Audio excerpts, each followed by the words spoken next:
La semaine économique de la Méditerranée continue à Marseille et aujourd'hui c'est une nouvelle pratique dans l'économie qui est sous les projecteurs, le financement participatif, le fameux crowdfunding. Dans un instant nous parlerons avec l'un des fondateurs du célèbre KissKissBankBank, mais d'abord concrètement dans notre région, deux exemples, un financement abouti pour une imprimerie et un financement en cours pour une distribution de produits locaux. Marielle Lacoste, Laurent Esnault. Moi, c'est celle-ci que j'adore. Fiers de leurs idées, Robin et Arthur, deux jeunes frères, se lancent dans un projet ambitieux, la création d'une maison d'édition et d'une imprimerie en risographie.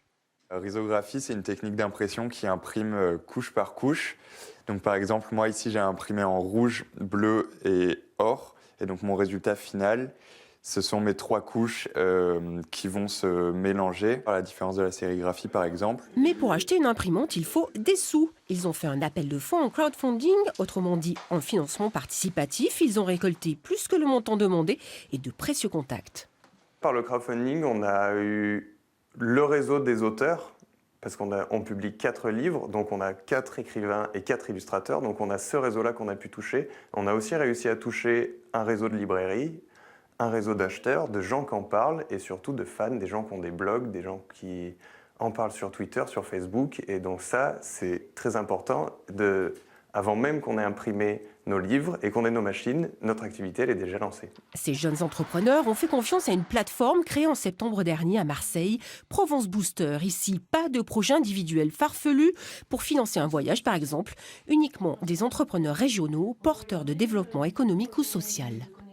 On prend 7,5% sur la levée de fonds à la réussite des projets. Et en fait, on aide les porteurs de projets, du coup, à animer leur campagne. On les aide à la structurer avant.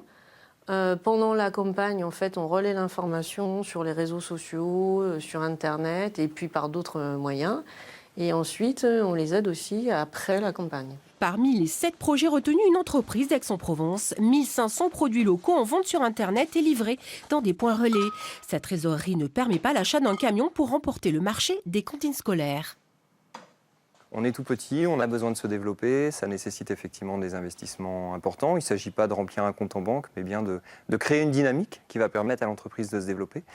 Et par ailleurs, on a un engagement et des valeurs qu'on voulait porter à travers cette plateforme, comme notamment l'éco-responsabilité, qui est un des leviers forts de Localise. 45 jours pour récolter 32 000 €. Si la somme n'est pas atteinte, les contributeurs seront remboursés et l'entreprise n'aura rien. C'est la dure loi du système du crowdfunding.